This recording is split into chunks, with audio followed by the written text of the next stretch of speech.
প্রতিটা মানুষেরই দিনটা শুরু হয় ছোট, ছোট কিছু সংগ্রাম, আশা, প্রত্যাশা নিয়ে। আসসালামু আলাইকুম, দিস ইজ সুমা, সুমাস ব্লগে সবাইকে স্বাগতম। সকাল থেকে সন্ধ্যা পর্যন্ত আমার সময়টা কিভাবে কাটলো, কি করলাম সেটা নিয়ে ছোট্ট এই ব্লগটি। আশা করছি সবাই সম্পূর্ণ ব্লগটির সাথে থাকবেন। সকালে উঠে আজকে নাস্তা বানানোর কোনো ফেরা ছিল না। মেয়ে দুধ আর বিস্কিট সেগুলো খেয়ে নাস্তার কাজটা সেরে নিল, যেহেতু বাসার সবাই রোজা রাখছি আর নাস্তার কোনো তেমন ফেরাই ছিল না। সরাসরি রান্নাবান্নায় চলে গেলাম আর কি। একটু ফল এনেছিলাম, সেটা গুছিয়ে রেখে রান্নার প্রস্তুতি নিয়ে একদম রান্নাতেই চলে গেলাম।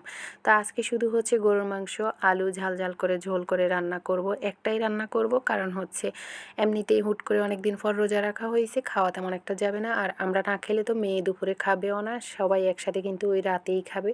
এরপরে রান্নাটা শেষ করে হচ্ছে আমি আবার ইফতারের প্রস্তুতি নিচ্ছি, মানে অনেক দিন পর ইফতারের আয়োজন করতেছি ঘটা করে আর কি।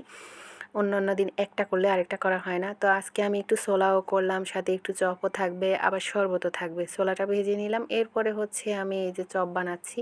আমি কিন্তু চপ বানাইলে বরাবরই কিন্তু অনেক মজাও হয়, দেখতে যেমন ক্রিস্পি ক্রিস্পি লাগে তেমন কিন্তু খেতেও অনেক মজা হয়। আর আজকে চপগুলোও কিন্তু সত্যি অনেক মজা হয়েছে।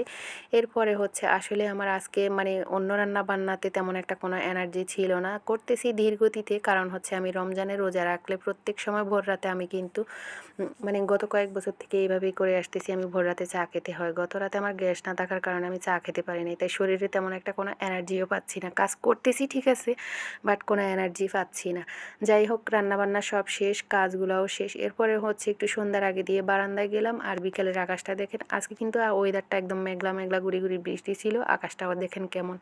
এরপরে ইফতার সেরে নিলাম। ইফতার সারার পরে হচ্ছে আমার চা তো এর আগেই লাগতো, কিন্তু ইফতারের পরে চাটা খেয়ে নিচ্ছি আর কি। মাথা তো কেমন জিম হয়ে আছে। তো এই ছিল আমার আজকের ছোট ব্লগটি। আর আপনাদের ব্লগটি কেমন লেগেছে একটু কমেন্টে জানাবেন। ভালো